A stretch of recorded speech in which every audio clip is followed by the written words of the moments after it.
Selamat datang kembali dalam pembelajaran fisika dasar untuk anak SMA dan sederajatnya. Dalam pertemuan kali ini kita akan membahas lanjutan dari pertemuan sebelumnya, yaitu mengenai getaran.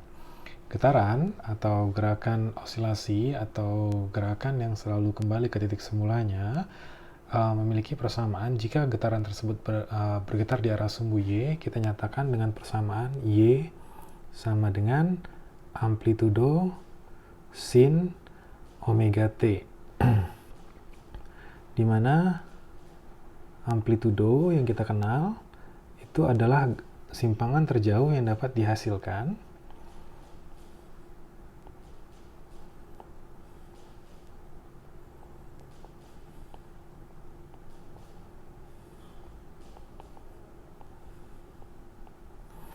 dan omega adalah kecepatan sudut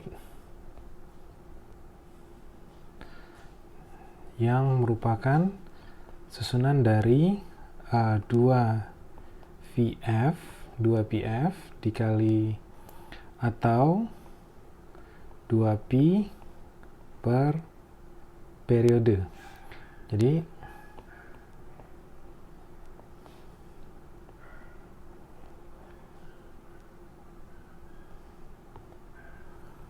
F adalah frekuensi dengan satuan Hertz atau sepersecond.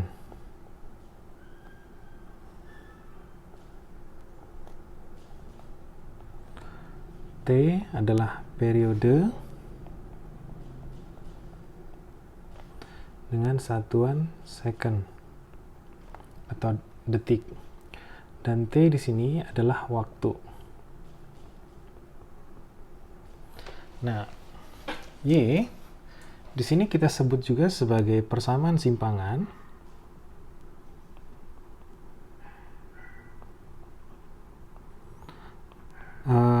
yang merupakan variabel dependent atau variabel yang bergantung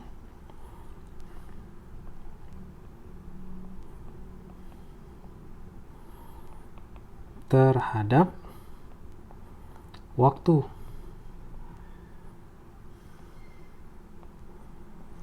Waktu T.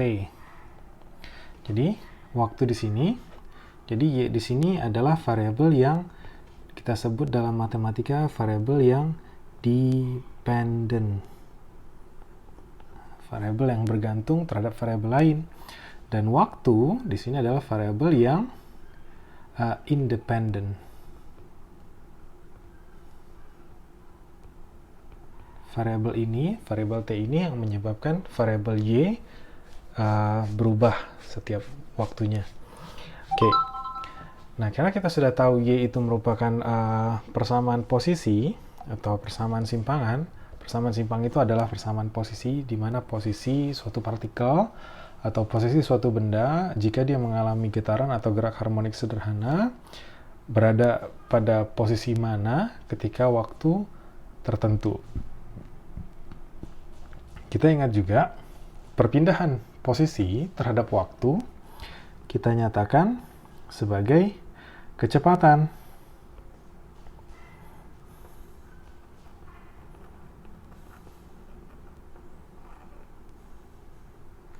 Kecepatan adalah perubahan posisi terhadap perubahan waktu. Nah, dalam kondisi sesaat,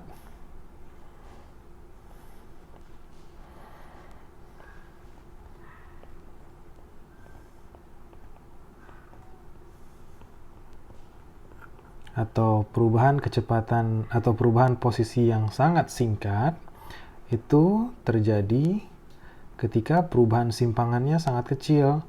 Jika perubahan simpangan sangat kecil, maka delta bisa disimbolkan dengan D, atau yang sering kita sebut dengan diferensial, atau kita nyatakan sebagai turunan pertama. Jika kita punya fungsi dasarnya adalah sinus, maka turunan pertama dari sinus adalah cos.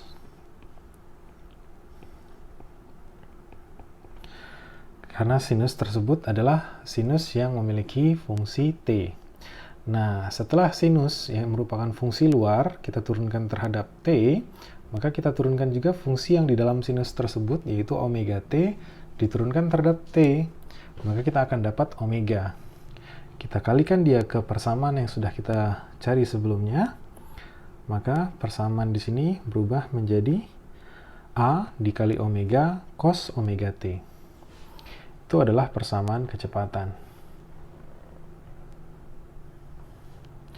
Nah, kalau kita sudah bahas mengenai persamaan kecepatan, kita juga bisa bahas mengenai persamaan percepatan.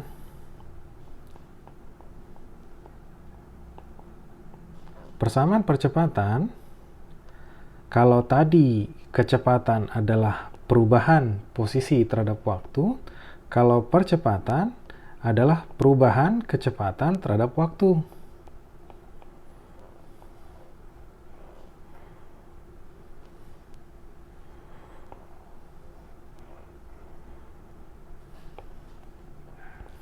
Dalam kondisi sesaat, kita sebut sebagai percepatan sesaat. Maka delta berubah menjadi delta yang sangat kecil disimbolkan dengan D atau diferensial.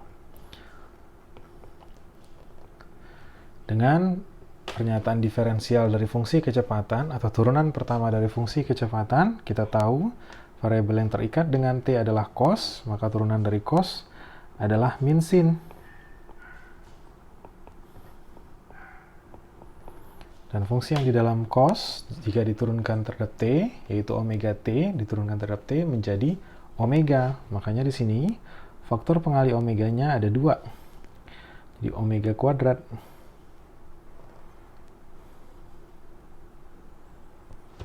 Berdasarkan persamaan yang kita lihat di sini, bahwa terdapat kemiripan fungsi yang sudah kita turunkan 2 kali dengan fungsi sebelumnya, yaitu fungsi posisi.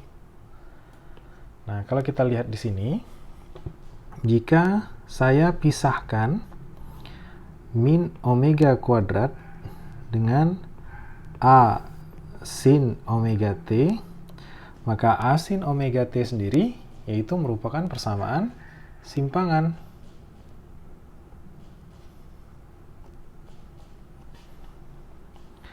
Atau bisa kita nyatakan juga A adalah min omega kuadrat Y.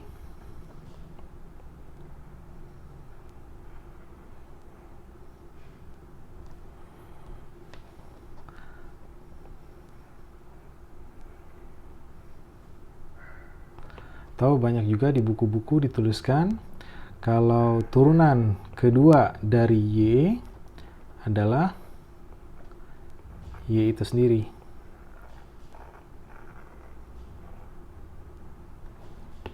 Nah, turunan kedua simbolnya bisa ditandai dengan tanda titik 2 seperti itu.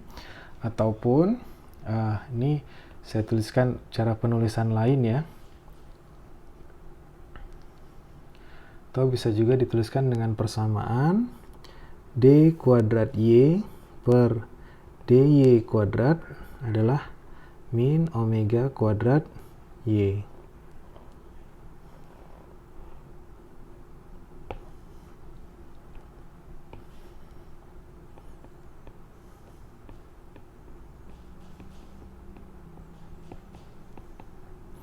Nah, ini cara penulisan lainnya dari persamaan percepatan.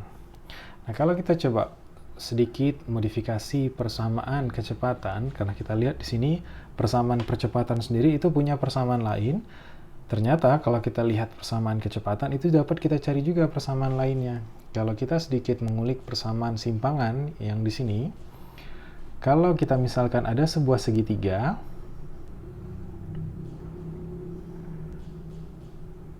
siku-siku,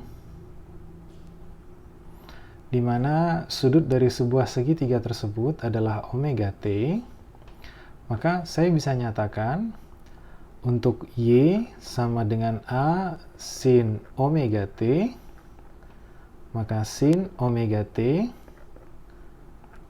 adalah Y per A.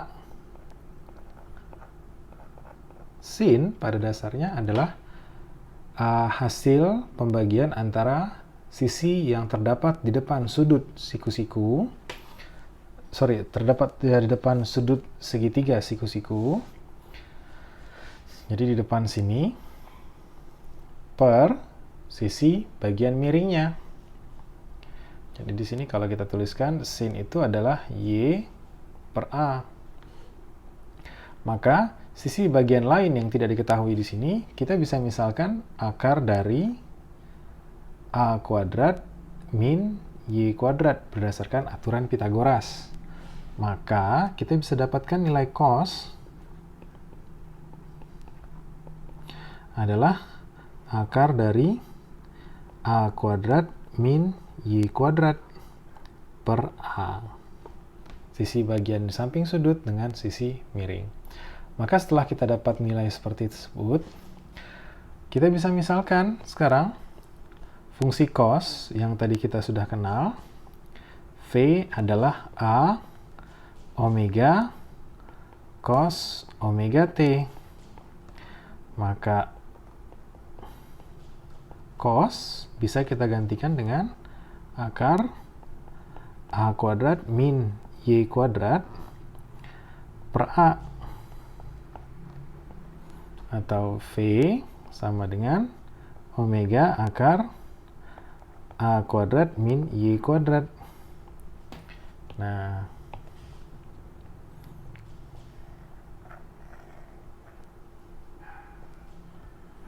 jadi di sini kita bisa bilang persamaan lain dari kecepatan didekati dengan persamaan simpangan, bisa dituliskan seperti itu.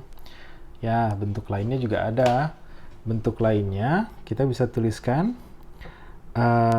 dy per dt sama dengan omega akar A kuadrat min Y kuadrat.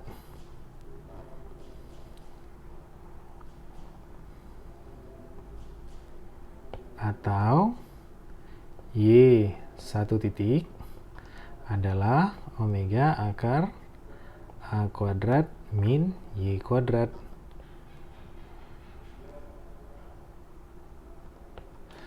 Nah, ini bentuk lainnya.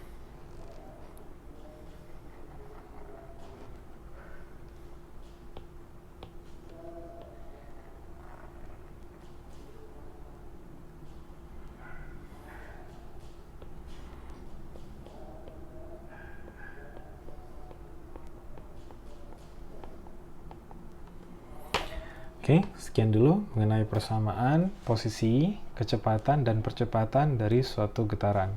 Di pertemuan berikutnya atau di video berikutnya akan kita bahas mengenai persamaan momentum atau persamaan energi dari getaran. Oke, terima kasih atas perhatiannya. Assalamualaikum.